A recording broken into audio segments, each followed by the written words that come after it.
ভিডিওটা দেখে অনেকেই বুঝতে পারছেন এখানে কি পূজা করা হচ্ছে। এখানে ছট পূজা করা হচ্ছে। আর এটা হলো ঢাকা বিশ্ববিদ্যালয়ের জগন্নাথ হলের পুকুরে। এখানে প্রত্যেক বছরই এই ছট পূজা করা হয়ে থাকে। কার্তিক মাসের শুক্ল ষষ্ঠী তিথিতে দীপাবলির 6 দিন পর অনুষ্ঠিত হয় এই ছট পূজা। 4 দিন ধরে এ পূজা করা হয়।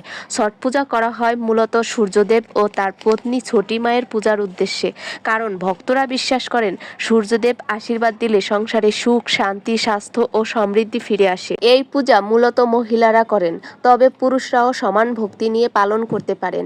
যারা সংসারের মঙ্গল, সন্তান লাভ বা পরিবারের সুখ কামনা করেন তারাই সাধারণত এই ব্রত গ্রহণ করেন। পূজার সময় ভক্তরা 3 দিন পর্যন্ত উপবাস ও নির্জলা ব্রত পালন করেন। এখানে কোনো পুরোহিত লাগে না, প্রত্যেকে নিজ নিজেই ভক্তি ও শুদ্ধ মনে সূর্য দেবতাকে অর্ঘ্য দেন।